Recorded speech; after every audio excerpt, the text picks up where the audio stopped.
What is going on, everyone? You're listening to the On the Mark Wrestling Podcast, hosted by the Marks, for the Marks, and I'm your host, Mr. OTM, Kyle Gagliardi. And my co-host this evening is my good friend, Erica Marini. Erica, how are you doing? I'm good. It feels good to be back. Wait, did you miss last week? I totally forgot. No, I don't think so. Why does it every time we get on this? Yeah, I know exactly. I don't even say it to be nice. It just does. No, it definitely. It's been a while since we've been together. I texted you guys, and I think I even tweeted it out. It's been like almost a month now, and it's gonna be more than 30 days, unless there's rumors going around that the Sunday shoot may return this Sunday, and all three of us might be a part of it. Erica, will you be able to make a 11:30 your time show on Sunday? We're gonna see what it looks like. Well, why? Do you got stuff going on this weekend? No, but I might just wake up like 11 o'clock like a troll. It's not like your football team's playing on Sunday. Your football team plays tonight. That's why we're going earlier, isn't it? You're right. Yep.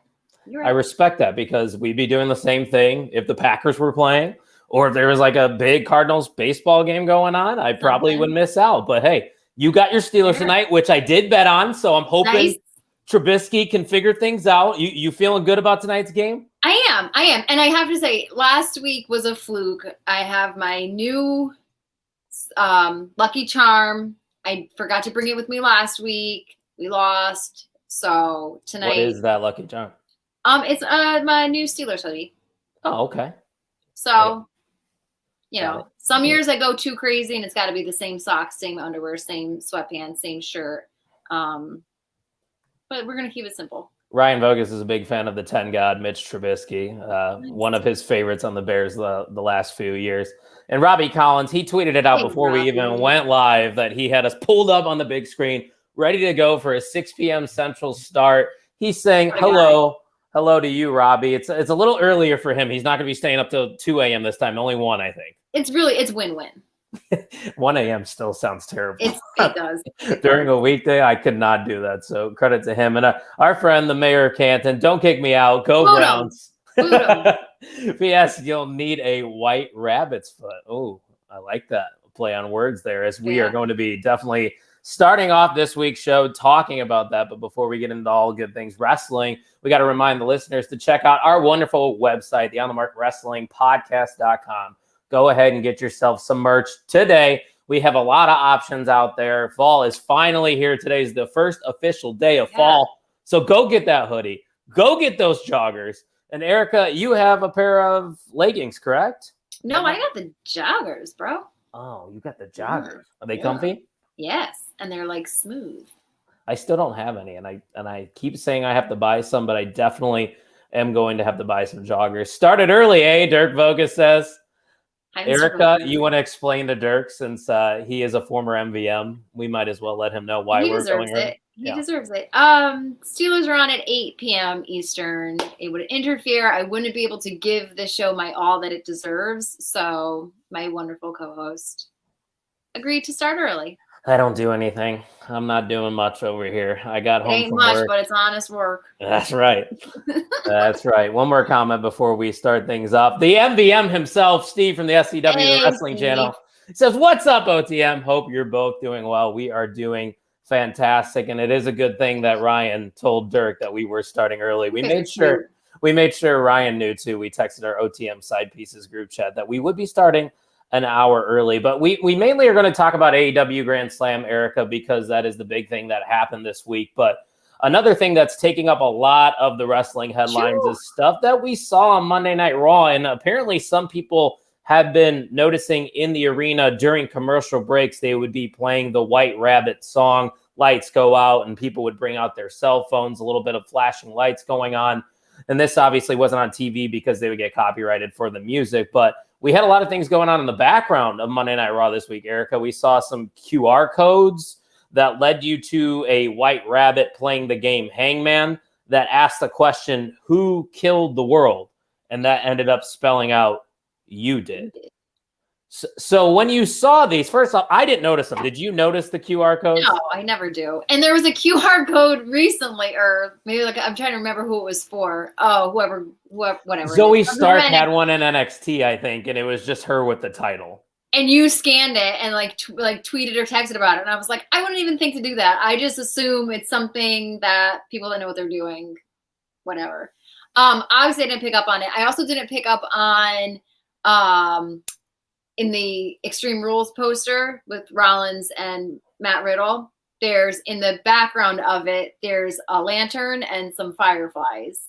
Really? On Riddle's side. Yeah. So I think I saw somebody tweet about that, but I never actually took the effort to look. Have you actually looked at that and noticed that? Yeah. Yeah. So it's cool. I love stuff like this. So.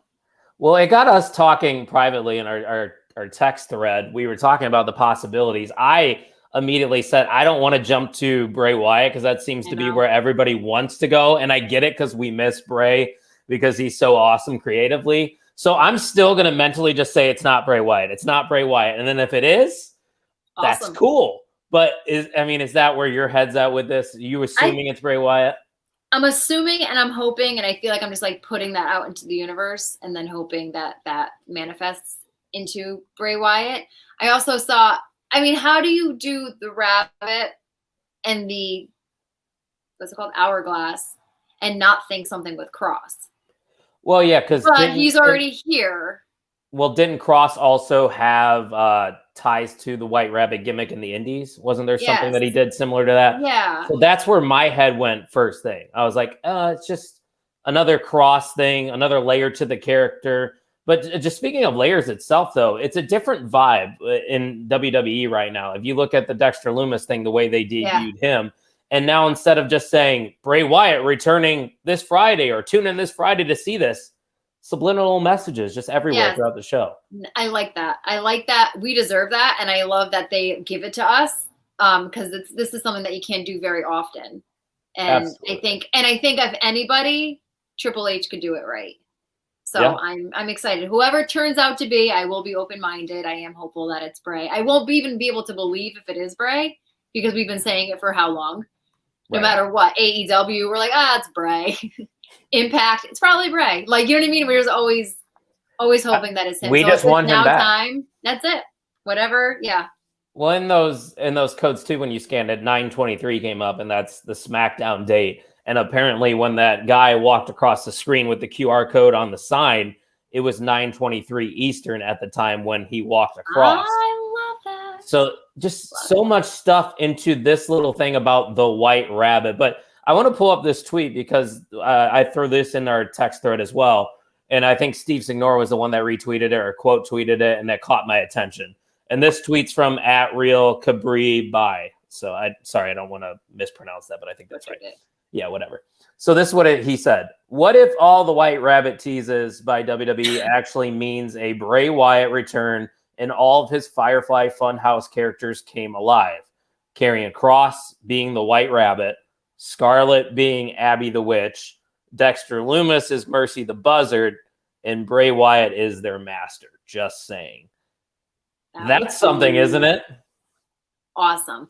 Also, you reminded me, didn't the lights go out during Alexa's match? Did, yes. I hope that's just I hope it's a nod towards the fact that it is Bray, but I hope she has nothing to do with ties. him. Yeah. Because we're still trying to figure out what Alexa Bliss is doing right now. So just kind of going back to the Bray stuff, I think would be weird. Yeah, especially with Scarlett, you don't need an Alexa. Steve the MVM says Karrion Kross was the White Rabbit in Lucha Underground season 4. There we go. He was a part of the group, the Rabbit Tribe, along with Paul London. Thank you, Steve. See, this is the kind of information we need. Robbie says, was White Rabbit the name of Kross's old gimmick in Lucha? Yeah, he's also saying the same thing. So they both knew about that. I wasn't 100% sure what it was, but I knew that he had ties to it. And Robbie actually just tweeted at me too, the picture of the lantern going on there. I don't know if you can see it on the screen in the middle of Rollins and Riddle. So yeah, now I know what you guys are talking about. So last prediction, if it does happen tomorrow, is it Bray Wyatt? Or are you just going to say, yep, we're seeing Bray? I think. Yeah. I think anything else would be a little anticlimactic. But I mean, we do it to ourselves, and we do it to ourselves every single time. So we only have ourselves to blame. But it's part of the fun. It is. I'm gonna just be the pessimist, Yeah. and say Karrion Kross. I'm just gonna say it's him, and then if we get more, I'll be very excited and very happy. Yes. Scott Bean's checking in. He says Kyle and Erica. Yeah, no Tucky this week too. Busy man. What, volleyball and cross country once again, he said? Yeah. Hey, but he'll be back for the Sunday shoot. And if you don't know what the Sunday shoot is, there's no show notes. We don't have really a plan. We're just talking wrestling because we are assuming with the White Rabbit stuff, there could be good stuff on SmackDown and Rampage. We're not going to talk about spoilers, and please in the chat, don't bring up any spoilers you may have seen, but Erica has some friends that said there's some good shit that happened on Rampage. So TBD. Don't talk about it, people. Don't ruin this surprise. So speaking of AEW, let's go over to AEW Grand Slam because that was a very exciting show. First off, from the get-go, you were at Grand Slam last year, Erica. The vibe this year seemed even more intense. I think the crowd was very excited for this one. Did that come across on TV for you as well? I think so. It did. And as we were watching, it seemed like a lot more people were in their seats for the opening match. Like last year, we said right off the bat, we're like, the lines are so long. Let's just get it out of the way now. Try to get in before the match started. We missed the opening of the Kenny Omega Bryan Danielson match, which I still regret so much. But Arthur Ashe was in shambles last year, so it seems like altogether it was better put together better. Yeah. Better production. Yeah. So it seemed like everyone in there, they were amped, they were ready to go. So it was a good vibe overall. That has to be one of the more unique places you've ever watched wrestling, right? Just that it's like a tennis stadium. Yeah, it was really cool. So that's cool. Yeah. I'm surprised you didn't go this week. Every year. I know. Next year. Every other. Yeah. It's all right. Make it a thing. Every other. Yeah. Me, Ian, and Vogus made a thing to just go to SmackDown every winter when they come to Chicago. So December 16th, me, Ian, and Ryan Vogus are going to be going to SmackDown. Oh my God. I think November 18th or 19th, I'm going to SmackDown. Wait, that wouldn't make sense because my SmackDown's on a Friday. I said November. Oh, November. My bad. My apologies. Gotcha. Yeah, one month after each other. Nice. Yeah. Fun.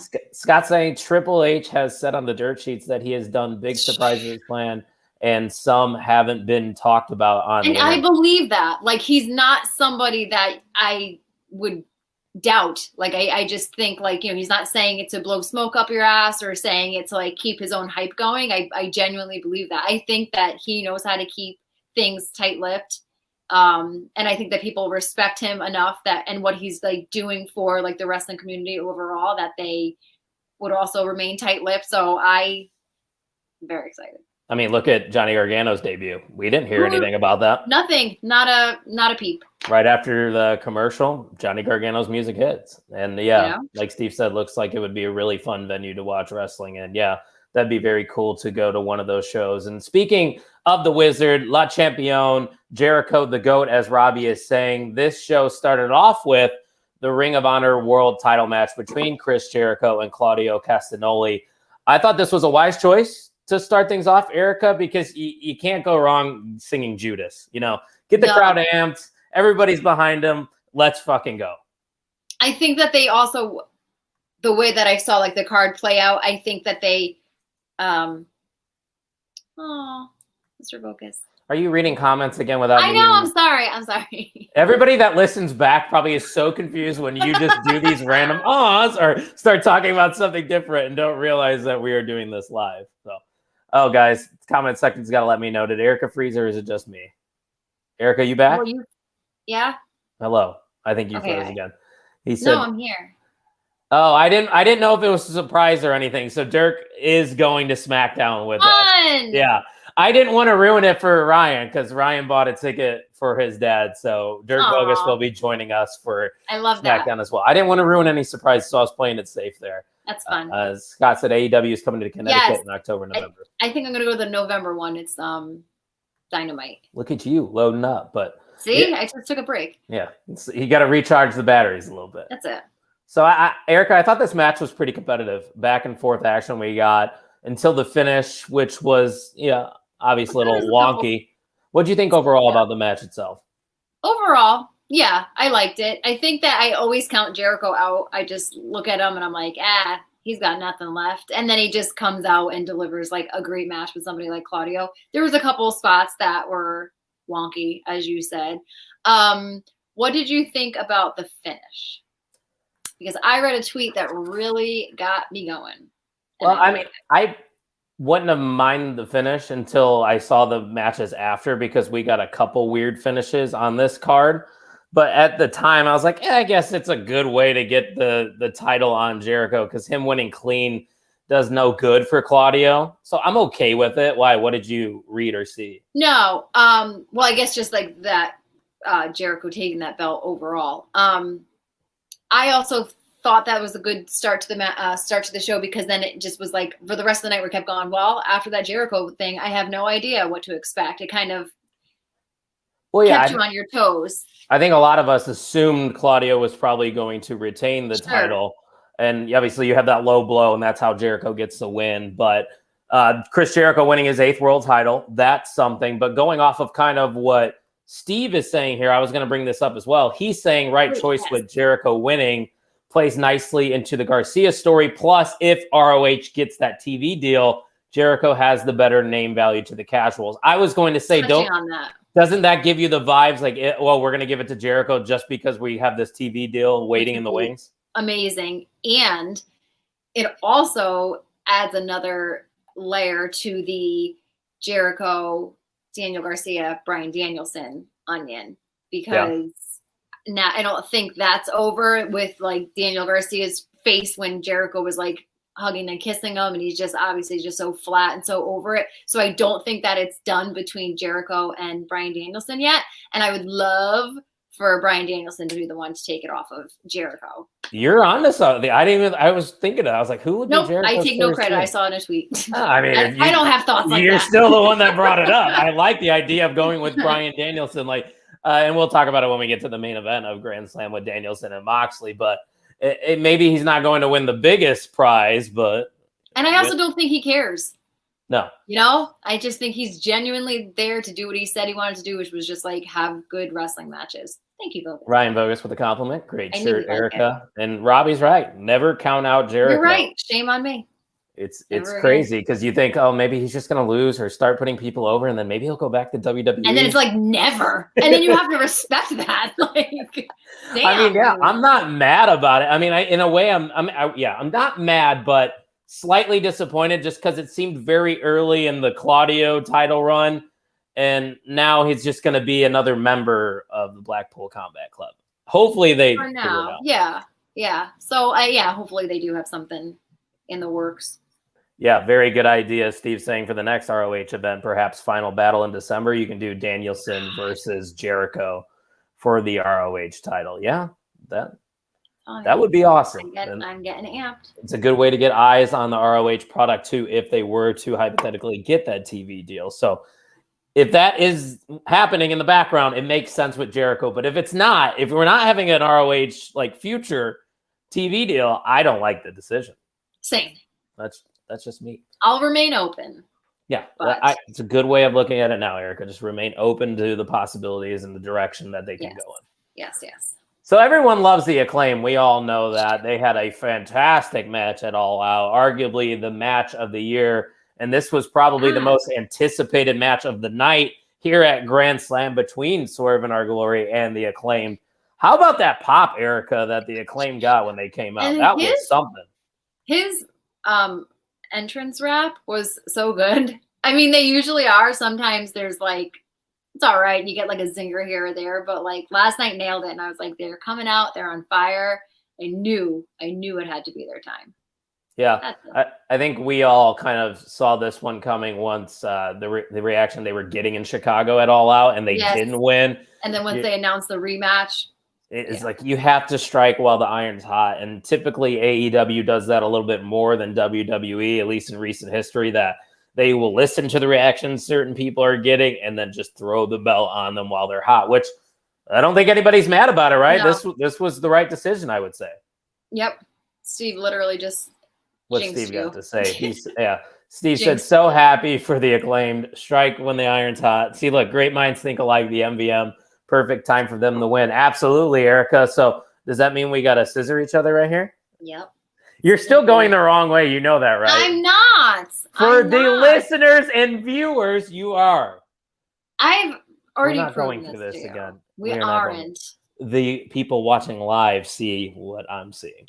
I don't. This is my right hand. So maybe that's the direction we go. He's saying, Steve's saying, please give us the Acclaim versus FTR at Full Gear. We did see a backstage segment between the Gun Club and FTR, kind of poking fun how they can't even get on the card. That was something, and we got a little bit of a scissor from referee Jeremy Tillema, former guest of the On the Mark Wrestling podcast, and Erica wrong way again. No, what hand is this of mine? This is my right hand. Your right hand, yeah. Yes. So on the screen, it shows Erica. It shows differently on. Yeah, there you go. That's the right direction. There you go. Okay, talk to the hand.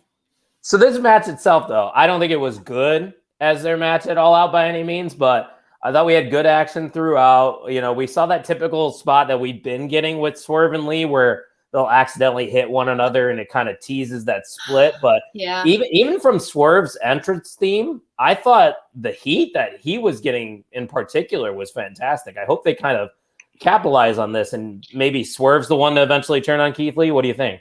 I think, and I my mind was also going because I'm thinking, I saw what Swerve said about like, oh, my first 3 months have been better than my 3 years in NXT or whatever, or WWE. And I would be like, yeah, bro, that's because you came in and they made you tag champ within like a month.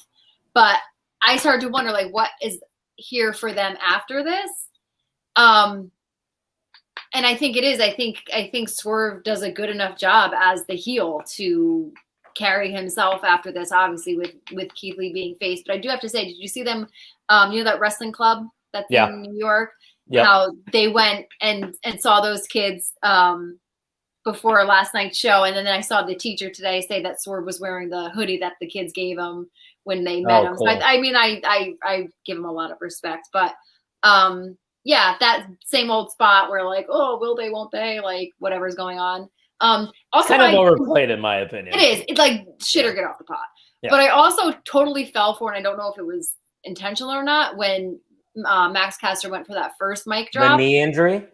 Yeah. I fell for it too. I can't tell because then it was like kind of really awkward and it was just like, okay, let me like do this and get a quick roll up. And then I kicked out. I was like, what are we doing? So I really still can't tell if that was a work or not. I couldn't tell you either. And I hope not, because I'm like, that would be the luck to like work this long and then get the belt and then. If it's not like a real injury, kudos to Max Caster for selling that, because that made the match even more interesting. But kind of going back to Swerve and Keith Lee, even when we were booing at All Out towards Swerve in Our Glory, it felt very weird to boo Keith Lee in particular. Yeah. Like, there's nothing really bad about Keith Lee. He's phenomenal in the ring. He's a genuine dude, cool, calm, and collected. So if Swerve's got to be the one to turn there, and then hopefully we can get a real babyface singles run from Keith Lee. That's what I'm hoping for. So, but credit to the Acclaim. They are finally tag team champions. Honestly, this win came a little sooner than expected for me. I thought Acclaim eventually would climb that ladder, but with all the great tag teams that are in AEW, for them to win it already, that's cool. You want to scissor me the right way? No, I'm not scissoring anymore. Come on. I'm doing it. There you go. That was a good one. I hope Robbie was recording that. Robbie is always quick with the camera right there. So, that was an awesome moment at AEW Grand Slam. So let's move on to another title match, a card full of title matches. You had Pac retaining against Orange Cassidy, and this is a matchup we've seen a few times already on AEW television. It was a solid match, but nothing really crazy stood out to me, Erica. And it seems like, for me personally, I don't know about you, the Mid-Atlantic title, it's just another belt with no significance. Like, even if Cassidy won that belt, I would have been like, okay. Like, am I alone just thinking like that belt means nothing? It's I don't know if it's trying to be like their Intercontinental belt. I don't know. And then I kind of like felt bad that like Orange Cassidy did not win, because then it's like this poor kid, not that he needs it. He's always going to be hot and over, but I just think like same thing with like best friends. Like they're out there, they're doing whatever you ask of them, and they kind of get no. That's what I was kind of hoping they would win the trios titles. Yeah. So I don't know. I'd hope for something, but I did enjoy the spot when Pac went up and Orange Cassidy was on his back, and then he just like sat there with his knees up, and he's like, "Go ahead, jump." Yeah. Go ahead, jump. Like it was like, I know what you're doing. I feel like there's so many chances for him to get stale because it's just the same shit over and over. But then he like pulls something out like that that's just like so like fun and like. I do think we are going to get to a point though where the crowd starts to kind of turn on Orange Cassidy. So maybe he's not champion material for that fact that like you don't want to overdo him. You want to use him just the right amount because the song rules. He's good in ring, and then his whole gimmick is just so over that like maybe you just kind of want to like sprinkle it in here and there. Yeah, and I'm not sure if even Orange Cassidy is going to win a title in AEW, at least not anytime soon, because he's had opportunities. He would just look awkward, I think, with a title around his waist. I don't even know. Would he carry himself? Like I feel like he would just like no. What he should do is, I don't know, the only reason I'm bringing this up is because I literally was just cleaning my floors. He should just take a Roomba, set the title on the Roomba, and let the Roomba and then just let it go. That would be hilarious. That would be really good. Not a bad idea. No. Let's catch up with the comments here. Totally agree with Lloyd Grissom. He says Keith is a future champion, no doubt. Full of title matches because the entire card has one. Yes, Bogus. Every single match was a title match. And Steve says, I feel the championship means less when it's on TV. He liked the idea of AEW spreading the brand with a championship being defended around the world. That's a good point, Eric. I like that too. And also like I don't know what I meant when I thought this, so I didn't want to like workshop it like as it was coming out of my mouth. But like the fact that I liked that when they did the whole like bracket, it was all non-American born people that were in the contest. Right. So like now it could just be like Orange Cassidy's. I don't know. Like there's something to it. And I know that's probably like not allowed. That can only be non-American belt. But I just thought like maybe like Steve was saying, it should be something more so defended outside of AEW or with people in different companies, like someone from New Japan, or I mean, I don't know where the Atlantic is, but I know it's not Japan. Right. But I'm just saying like something just not run-of-the-mill American wrestler could win. And that's kind of how it started too. He was doing it on independent promotions, and now just recently I think they've kind of showcased it on television a bit, and it's kind of hard not to when he is also the trios champion because he's got to hold the Mid-Atlantic. And talk about someone that deserved it. He was one of the first ex-WWE guys to join. And I just remember when he did, I was like, something about that feels just right. Yep. And I just felt like he would maybe be like appreciated more versus the main roster, obviously not so much NXT. But I mean, I'm happy for him. I think he does deserve that recognition. And now I think they said he's the first AEW champ. Yeah, double champ. Yeah, probably. Yeah, that would make sense for sure. When Pac was, I mean, early on, we can probably go back to old episodes when it was just me and Tuck. I thought Pac was going to be a world champion. And granted, they brought in a lot of talent from WWE and free agency, so it kind of cluttered that main event scene. But for a little bit there at the beginning of AEW, Pac, in my opinion, was a top 5 guy. And I'm not taking anything away from his talent because what he's still doing is incredible. And it's just like the stuff like this that Steve brings up with the finish. He said Pac with a heelish kind of finish, and then he works as a face with Death Triangle. It was weird to him, and it was weird to me. I noticed that too, unless the Lucha Bros are turning heel. Like so what if, I was just thinking, and I literally was just thinking, what if like he leaves Death Triangle and he's like the new leader of House of Black? Would that ever be? Yeah, maybe. That's an option. I was thinking, what if like Darby and Sting are the new head of House of Black eventually down the road? I'm not sure how that match goes on Rampage. Then again, we don't look at spoilers, so please don't ruin it. We don't want to know. Maybe that does happen tomorrow night, or if you're listening to this on Friday, maybe it happens tonight. I'm not sure. That's something I would like to see. But yeah, maybe Pac does go off and do something a little different. Because that was a good point from Steve. I was a little bit confused by that. Lloyd's saying, when MJF becomes a world champion, has the title for a while, who do you think takes the belt from MJF? I think he's going to make a lot of enemies during his title run. So for me, I can't think, but I don't know. I can't pinpoint it. Here's the mark taking me. I'm going to say he doesn't lose the title. He lets his contract expire. Champion shows up in WWE at day one. Let's get crazy. Day one, 2024, MJF shows up. I'm not saying with the belt, but as he champion. Comes in the trash like, oh man, Wonder Blaze. No, how awesome would that be? I want to see it. Wow. I know some don't, but yeah, MJF inevitably is going to be world champion. There's no doubt about it. Robbie says, I remember seeing Pac at a WWE main event when they came to Scotland. I absolutely loved him when I seen him. Was absolutely amazing. Yeah, Pac as Neville was definitely the best thing going in the cruiserweight division over in WWE. His feud with Enzo Amore was probably my favorite feud, and what he was doing there as the king of the cruiserweights was fantastic. So he has proven over time, you've given the ball, he's going to run with it. So hopefully he can do something for that belt, and maybe what Steve's saying, just start defending it elsewhere. We don't have to see him with that particular title on TV. Maybe do it for a show like Grand Slam or an All Out or whatever, but not. Yeah. I like that, Erica. Steve says Pac had the eye issues after the mist from Malachi, just like Julia Hart. So it would fit something about it. Look at you, Erica, just putting two and two together. The brain's operating tonight. It's because we're going early, and you don't have to worry about watching the Steelers. Yeah, my brain is an hour earlier. My brain is an hour more awake. Hey, I appreciate everybody tuning in live, though. Honestly, it's a new time, and we announced it literally an hour before. So, shout out to you guys. But we got a couple more things to talk about from AEW Grand Slam. But we will be back in about 20 seconds. So let's hear what the listeners are saying about the On the Mark Wrestling. I wonder what they are saying. What's everybody saying about the On the Mark podcast? It's just insane, and I love it. Non-stop hardcore energy. Unlike any other. It's a great show. We'll be right back after a brief intermission.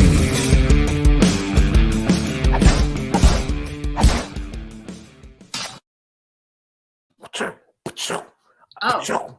I just want to do what Tuck always does. They're insane, and I love it. Is that what she says? I always laugh.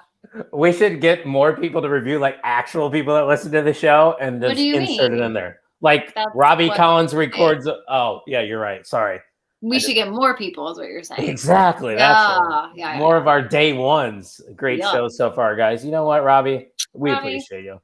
But hey, sucking up doesn't win you the MVM. Quality comments, quality questions will get you there. It does for some of us. But you are appreciated. Hey, it's a good thing I am the Paula Abdul of this American Idol panel. I love it, honey. I love it. Kyle is the Simon. You're the Simon, and Tuck is definitely the Randy, and I'm the Paula.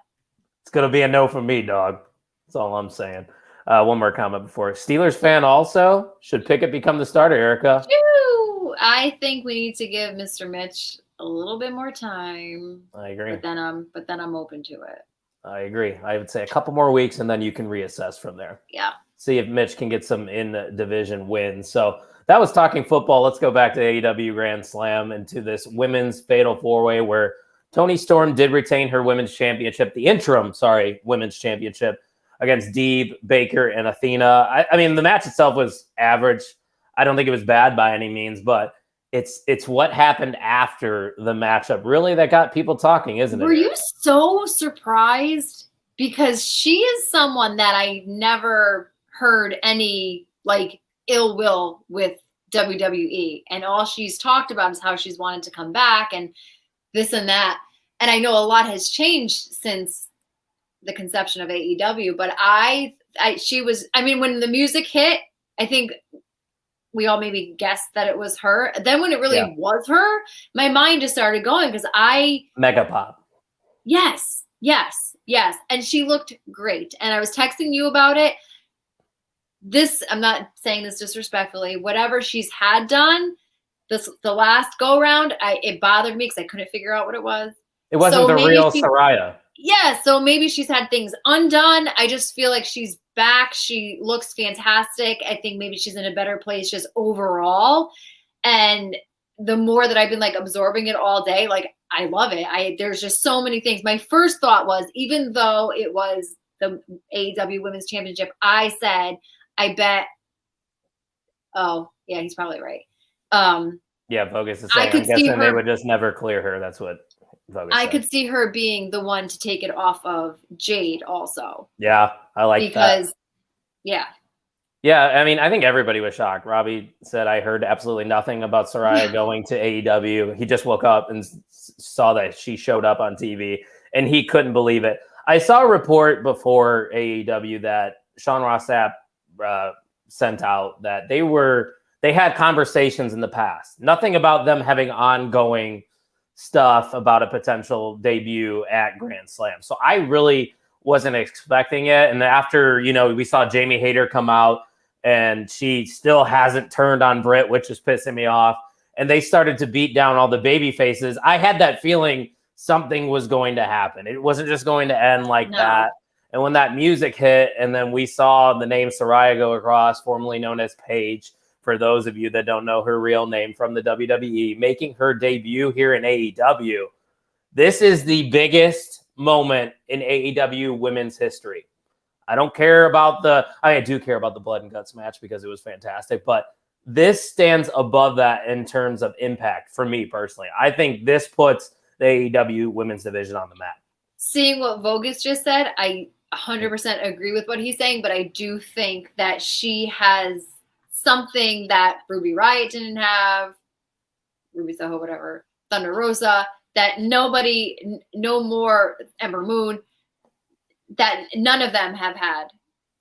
I just botched that so hardcore, but I know you know what I'm talking about. I think she's just on a different level than any of the other AEW women's debuts. 100%. Well, that's what I was going to bring up is the fact it's been that so long. Yes, it's been probably 5 years since she's wrestled. I'm not 100% sure. Somebody can tell me in the comments. But before the 4 horsewomen in NXT, it was Paige, it was AJ Lee, it was Emma, and that was kind of it. But Paige truly was a trailblazer, in my opinion, for women's wrestling here in the 2000s. So she won the Divas title, I believe, when she was 21 years old. And she could have been one of the greatest of all time. It's just unfortunate what happened to her neck. I believe that's what the injuries were, right? Neck injuries? Yes, yeah. So that, like Vogus said, maybe they just couldn't clear her in WWE. But let's go over to what Steve's saying. So happy to see Saraya, seeing Bryan and Edge come back from long-term injuries. I hope she gets that story. It's nice to see someone doing something they love. Saraya can make a major impact in AEW. Yeah. Yeah, definitely, for sure. Especially maybe for Jade, who Lloyd says, in my opinion, Jade has the look. Her mic skills are good, but in my opinion, she isn't a very good wrestler. I don't think any pump kick that I just cannot get over because it's just so good. But like other than that, that's it. Jade just needs some time. We're still working that way up and getting her longer matches to improve. I agree, she's not great in the ring, but she'll get there, I think. And yeah, people forget, Ryan Vogus says, Ian quote in our group chat months ago that Paige wouldn't be able to hang with the women's roster right now. Granted, Ian, when Paige probably won that Divas title, was maybe 12 years old. I was just going to say, so classic young and... You didn't know much about wrestling then, but Paige is phenomenal inside and outside of the ring. And like Steve said, Saraya has that it factor. She says, this is my house, and I instantly believe her. She has that believability, 100%. And now people are saying we have to have that match. Whose house is it? Is it Swerve's house, or is it Saraya's house? We don't know. Well, it's gonna be I'm here, book it. Whose house? So, Tony, book it. We want it. But, I mean, yeah, just like everybody's saying, a legitimate shock. The biggest moment in women's history in AEW. Also one that nobody saw coming. Everyone spoon. One that nobody saw coming. That's what makes wrestling good. We don't always need to know who is going to show up when they sign that deal. Just let it be natural. And you could feel it from that crowd. It was just insane, the atmosphere when she debuted. And man, I can't wait to see what they do with her. And hopefully, did they report or say she is cleared for in-ring competition? Do we know for sure? I didn't see anything but that. I didn't either. So I don't want to jump to conclusions, but I would assume if you're bringing in Saraya, she's wrestling. Yeah. That's just my take. She's not a manager, round 2. Yeah, for sure. Yeah, I think Robbie's saying December 2017 was the last time she wrestled. That's crazy. 5 years. Yeah. Wow. That's crazy. I was close. Or I was spot on, actually. Lloyd says, I believe Chris Statlander should be the one to take the title off Jade when she comes back from her injury. That's a good idea, too. It's a good option. That's a good idea. Yeah, 100%. definitely. Erica turning an OTM shoot into Extreme Rules with that wooden spoon. Bring right. it on Sunday. You'll never know what happens. Steve said, book that TK. Whose house? I can imagine episodes in the style of MTV Cribs for Soraya and Swerve. Oh, that's good. I miss MTV Cribs. That was a good show. All the MTV shows back in the day were so Room good. Raiders were like you go into like a boy's room and you'd have a black light and you'd just be like searching and it'd be like this. What is this? There's all the semen on the bed. Sorry, people. I know it's not PG. Right. The good thing is when we do these and upload them to YouTube, I say it's not for kids because OTM is not for kids. TV 14. Room Raiders was a good one. Parental Control. Do you remember that one? Oh, that was where they had to date the parents, right? Well, no, they didn't date the parents, but the parents chose one person. Yes, and then you went on dates with them. And it's either keep with the same girlfriend or you pick one that your mom or dad. Next. People just getting now we're just going down a wormhole. Wait, and they would take like one step off the bus and they would be like, next. You're too short. Next. And it'd be like so rude. That's what they would say to me. Incredible. I'd just be like, what the fuck? I'm like, Kyle, I'm 29 and I fuck bitches. That's kind of like what their promos were.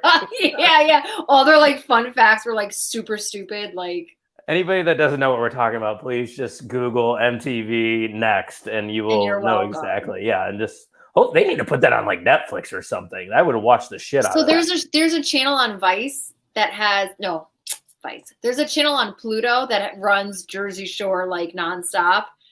There's actually two that do it, but who doesn't love Jersey Shore, by the way? I love it. Down. I love it. Yeah.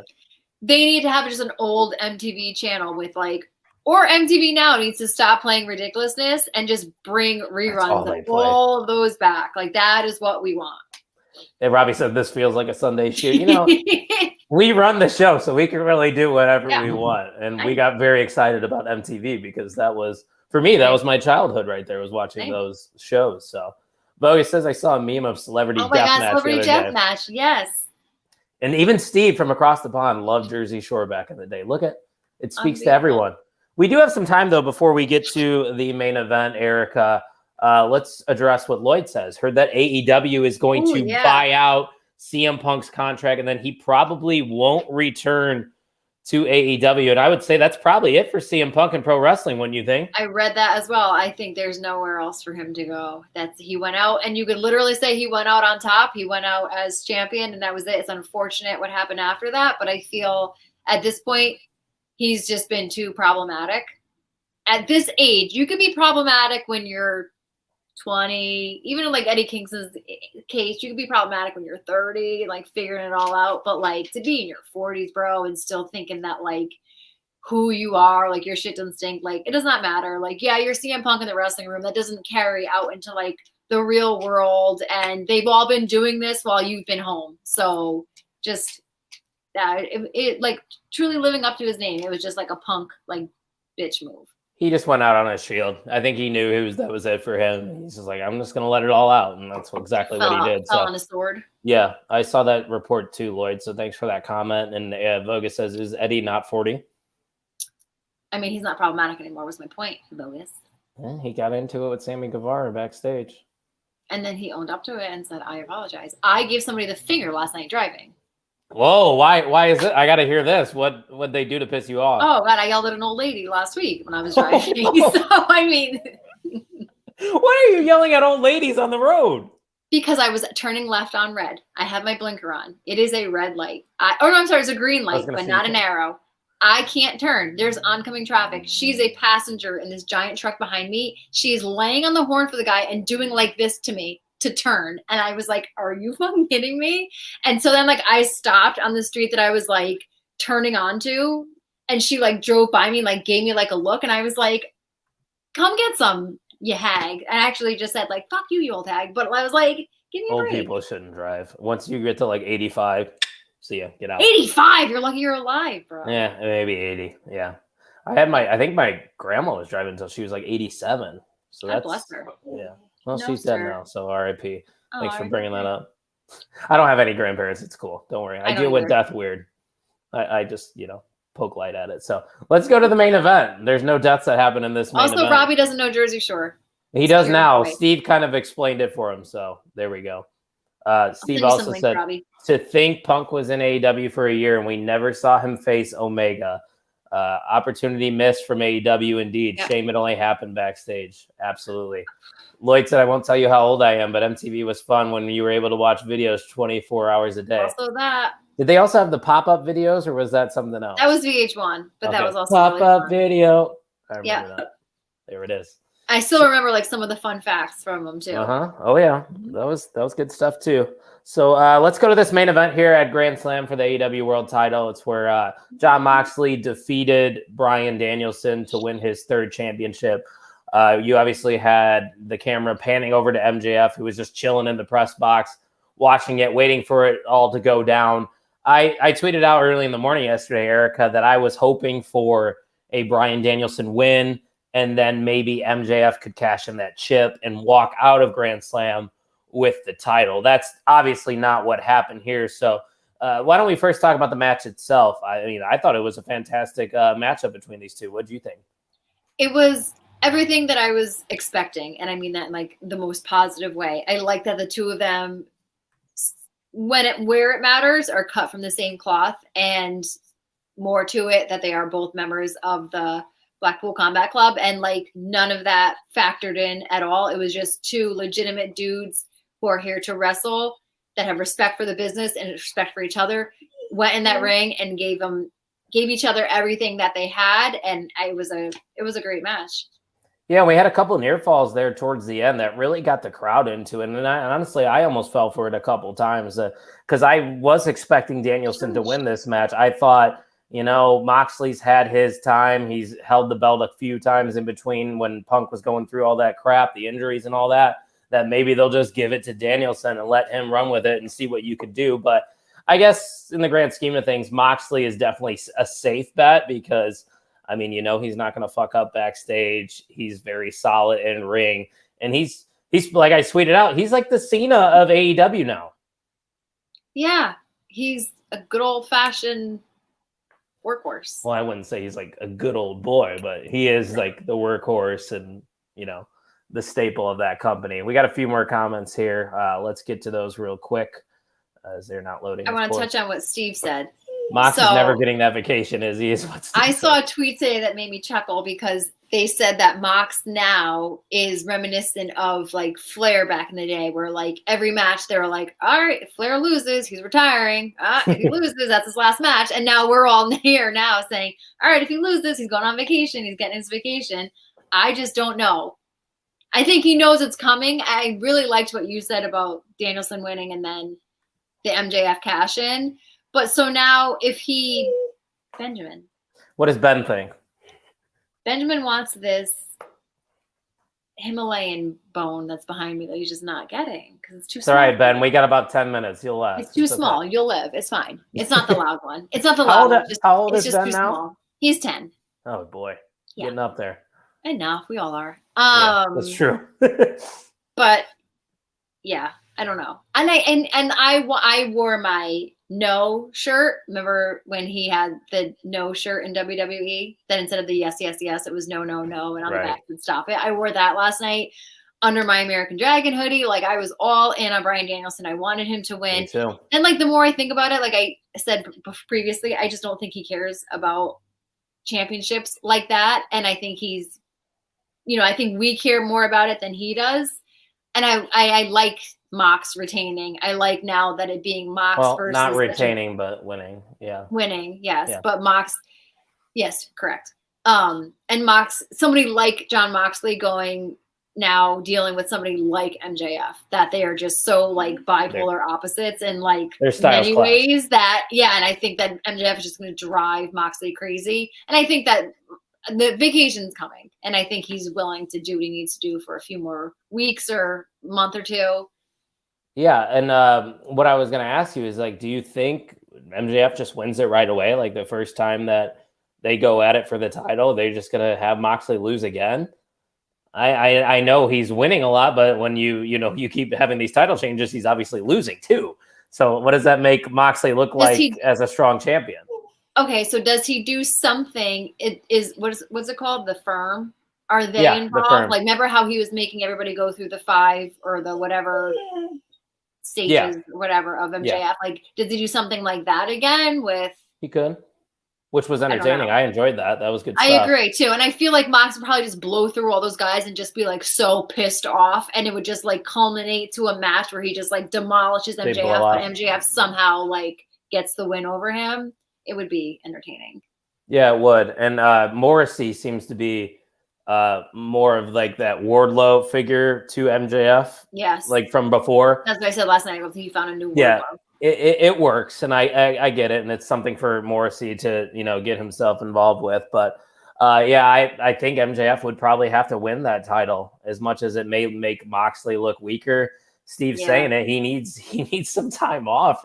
I know he had that time off to try to fix the alcoholism, which I mean that's not really time off because you're fixing something very serious. You're still working on that. I gotta look up a tweet I saw. Yeah, go ahead. Go ahead. I'll pull up this comment for Steve while you look that up. By the way, Erica does indeed have a house phone still, if you're hearing that. Oh my God, you hear it? Yeah, I do. Some people might not know that house phones still exist, but they do at the Marini Little household. Robbie, he's like, there's a house phone. What's that?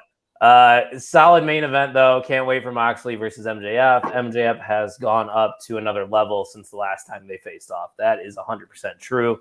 Jeremy Hank is saying, since Tony got Saraya, does Triple H got something under his sleeve for tomorrow? Yeah, we talked about that with the White Rabbit situation, Jeremy, that it could possibly be Bray Wyatt. And I forgot who else reported it. I mean, there's so many reports and rumors and tweets that you see on Twitter, and that maybe it's somebody that it's not who you think, that no one's talking about. And I was trying to think, who are we not talking about? Is it Charlotte? Is it Becky?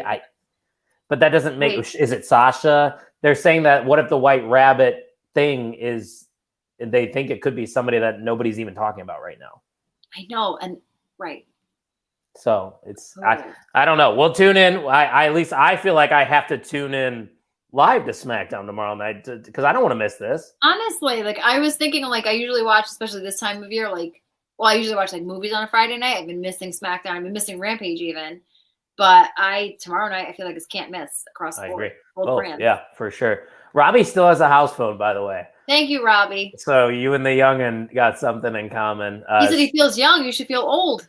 Yeah, exactly. Good use of the Firm going against Moxley on behalf of MJF. Great idea. Steve is agreeing with Erica here tonight on episode 114. And Lloyd's asking, actually, he's screaming, is Full Gear pay-per-view in November? It is. I could see MJF take the title in November. Yes, Lloyd, that could be a possibility. I could see it too. Yeah, then it definitely could be crossed as well. So overall, I thought AEW Grand Slam was a great show. I'd probably give it an 8.2 out of 10. Say that. 8.2, where are you at? Maybe because last year I watched the whole thing live and then never watched it afterwards. But I just think like they did such a good job. Like I'm excited for tomorrow. Like I'm excited to see like the rest of the matches and how it all goes.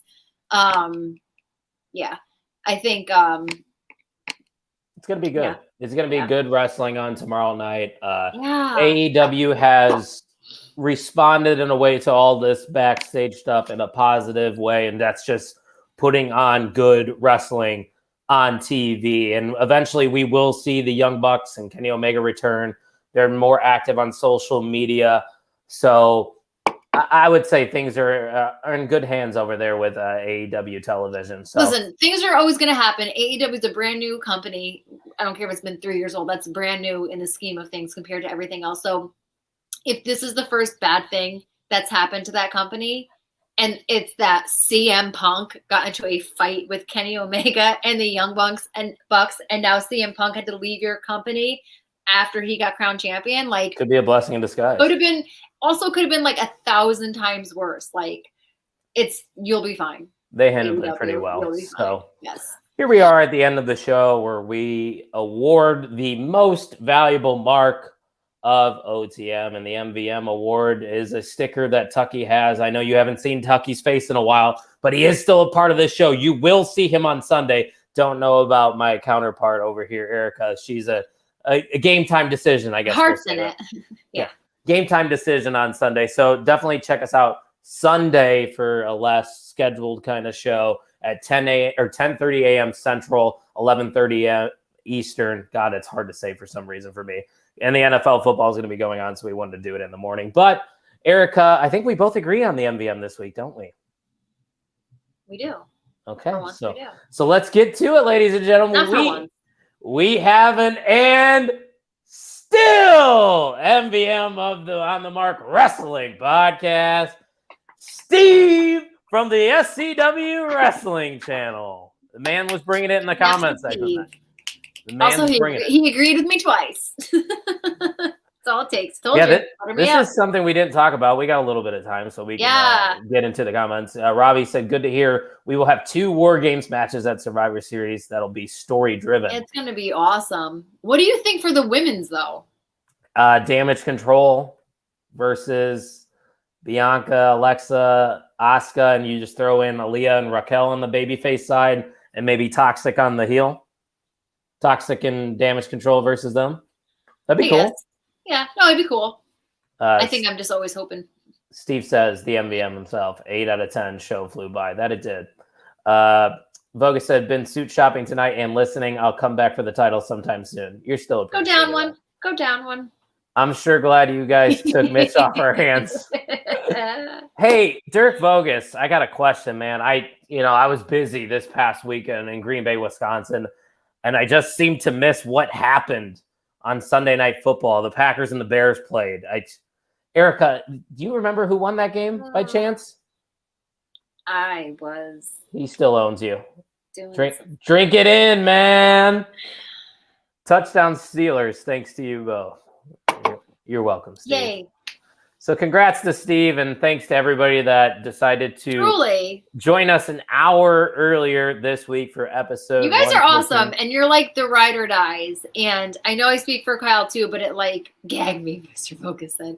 It means a lot. And I was nervous about going an hour early because I wasn't sure if anyone would be around, and just the fact that you guys always come around and you always support us and chime in and stuff. I love it, and I appreciate it, and I thank you guys. Absolutely. And to our day ones, to the people that are always watching every single week, we would appreciate it if you shared, you liked, you retweeted every one of our episodes. Oh, no, Erica's telling me to look at the comments. Ian. That's enough. Yeah, Ian, nice of you to show up here. Ian is asking, I made it just in time, right, guys? And new MVM. Ian, we offered Ian and Vogus for the past couple weeks, I think, to come on the show. But if Vogus was suit shopping, he obviously, has things going on. But Ian, you probably had college classes and all that. But yeah, as our co-host would say, Erica, it is a great time to be a wrestling fan. You got any final remarks as we sign off? No, I'm happy. Everything was great. Our friends rule and wrestling rules, and now football. It's I love it. What can I say? It's the best time of the year. I got the windows open, no air, no heat, just letting that cold breeze come in. Riding a high right now. Hey, let's fucking go Steelers. I got Steelers money line tonight. Let's fucking go Steelers. Let's ride. Let's have ourselves tonight. And thank you everyone for listening to the On the Mark Wrestling Podcast.